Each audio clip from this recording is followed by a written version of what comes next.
Hi, welcome to automationtesting.in. In this video, we will see before and after annotations. Okay, to see that, first we'll go to the Eclipse. So in our previous video, we have seen that test annotation. So then what is before and after annotations? What are those? So in our one of the previous videos, in the third video, we discussed annotations available in the JUnit 5.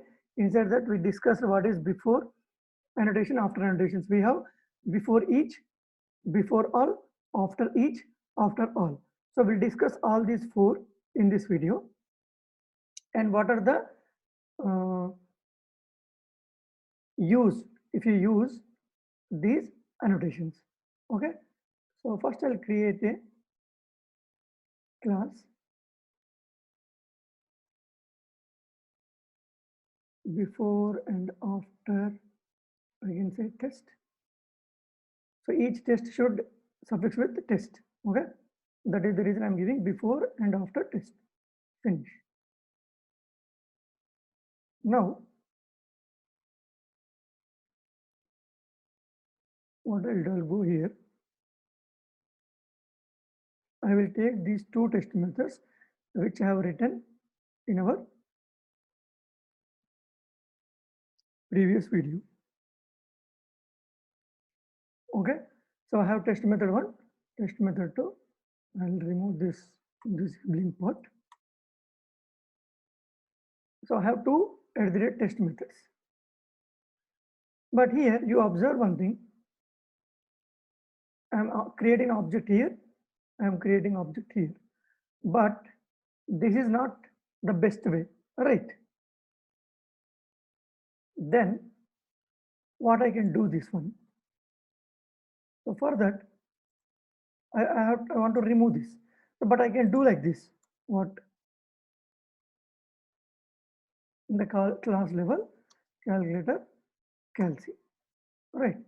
And I can remove this, and I can remove this. Now if I execute this, it will execute. You see 30, 50 it is executing, but still this line is duplicate line in these two methods. Let's assume in the same class you have 10 methods or 15 methods, 100 methods also. You are testing 100 different inputs. Then assume this line is for each and every method. If you write is a duplicate code, if you have 10 methods, 10 lines of code, 20 methods, 20 lines of code, 100 methods means 100 lines of code. No waste you are writing. So how you can avoid this, right? So for that,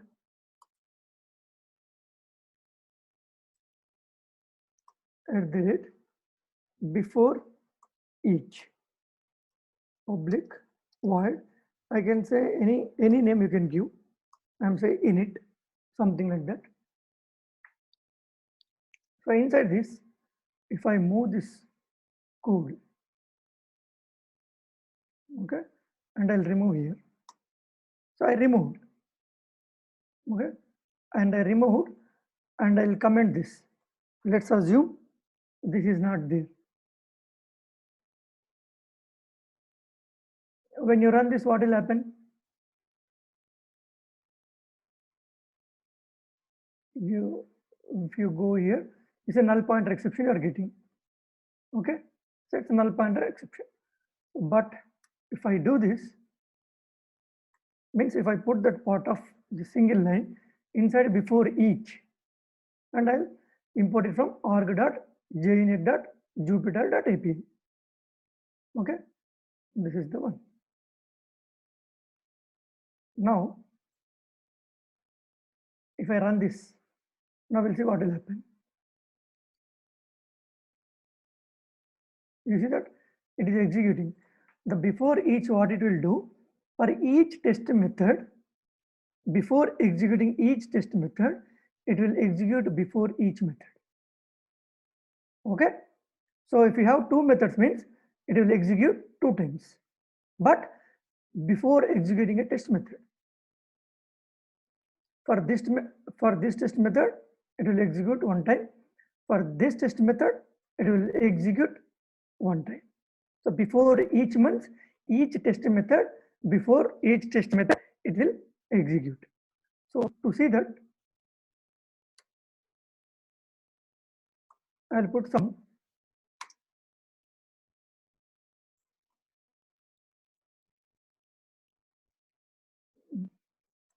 I can say initializing, sorry,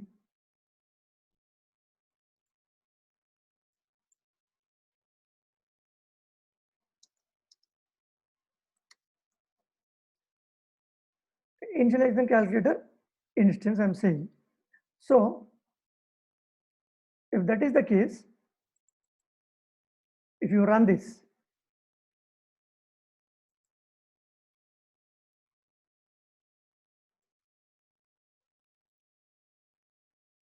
you observe the output now.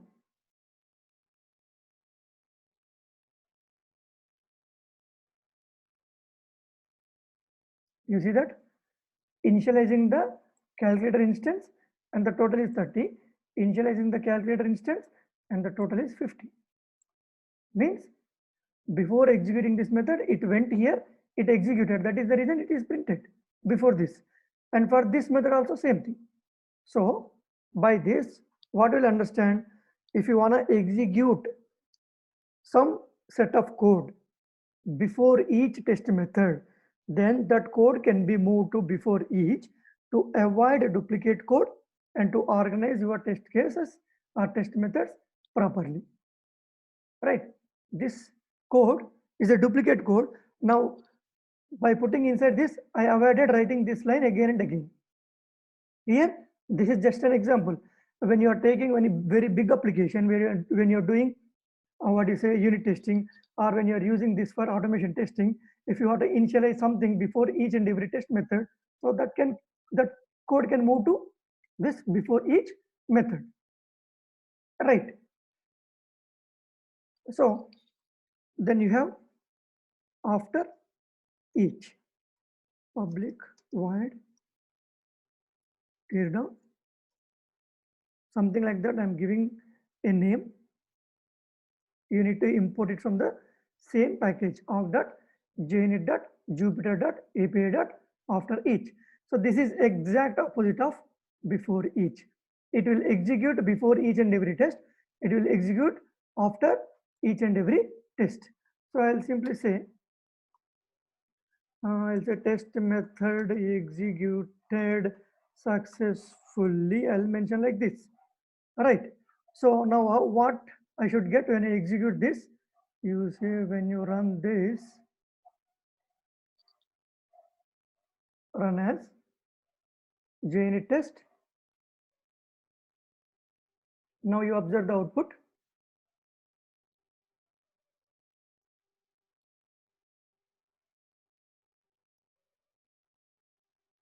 Taking bit time, and it executed. You see that now one extra line is key. Initializing the calculator instance. The reason is we have before each and the actual method executed. So calculating the two numbers and giving the sum, and after completion of this, test method executed successfully. And the same thing for second method also. You see that test method executed successfully. So if you want to execute some set of code after completion of your each and every test method, that code will go into this after each method. Okay, that is the advantage of after each method. Now we'll see before all public void. I can say before all method. You can give whatever name you want. You can give. Okay, so I need to import this the same way org.junit.jupyter.api. So when it will get execute? So this method will get execute only one per class, that is before executing each and every test. Means it executes only one time per class, and that is before executing other test methods. Okay, so exact opposite of this is after all. So, and I have a doubt. We need to write at the end of the class, and this should be where I can write. So I can write wherever I want.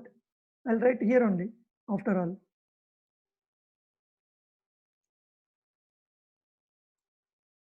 So JUnit will come to know what it is and then when to execute. Right. I can shuffle also, no problem. There is no order to write. Before all should be in the top, after all should be, at the bottom. No rules like that. So, and one of the examples what we can take, so when you're executing this class, you want to connect to your database, right? So the logic you can put inside the before all method. After completion of all your database related tests, you need to close the connection, right? So that can be go to after all. Here I can say establishing connection to the database. So I did connection establishment in the before all. I can say closing connection to the database. This is just an example. So let's assume this all test methods are dealing with your database tests, interacting with your database. So to interact with your database, you need to connect to the database first. Then only you can interact with your database. So for that, you will write some sort of code to be executed. So that should be only one time. So I'll put in the before all, I made a connection to the database and I executed all test method, test cases related to the database. After completion of my execution, I need to close the connection, right, to the database. Otherwise, it will be blocked. If somebody wants to use the database, they may not get the connection. So in the real time, you'll have less number of connections. So we need to close. That closing the connection will go to the after all. The reason is after executing all the methods, I need to close the connection. That kind of method, sorry, logic will go to after all annotation, right? So now if I execute this, these things will execute only one time, even though if you have two test methods. Okay. So we'll run this.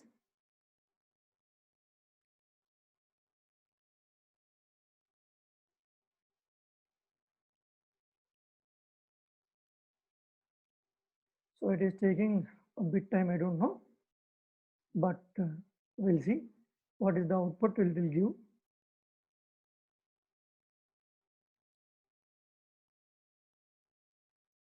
It is not executing me.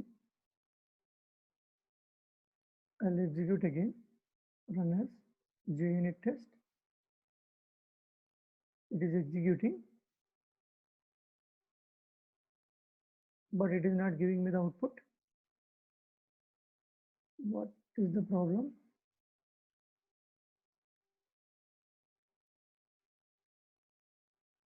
Give me 1 second. I will check.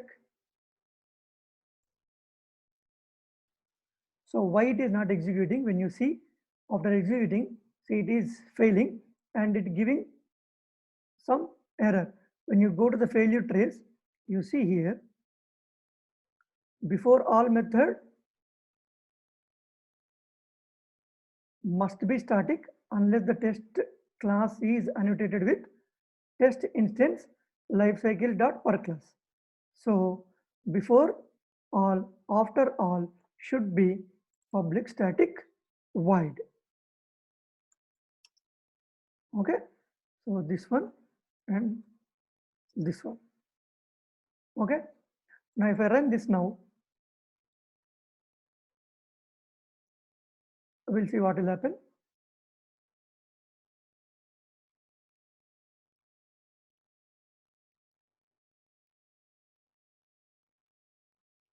Yeah, if you observe the output,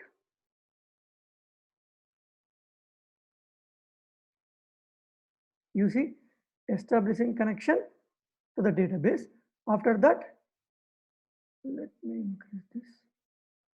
Yeah, the first line is establishing connection to the database. The reason is this is before all, it will execute for one time for the class and closing connection at the end of the class. In the meanwhile, you see establishing, initializing the calculator instance and the total is 30 and the test method executes successfully. These are all before each and after each and the test method, right?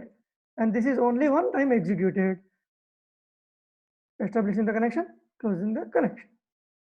Okay, this is how after, sorry, before all, after all, before each, after each is useful in the JUnit file. So you need to very careful while you writing these methods. The before all and after all should be static, and before each and after each there is no need to put static for this, and before each will get execute for each and every test before executing the test. After each will execute after each and every test, and the before all will get execute only one time per the class, and after all also will execute only one time per class.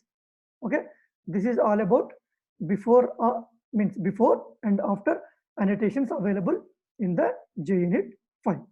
Okay, that's all in this video. Thank you.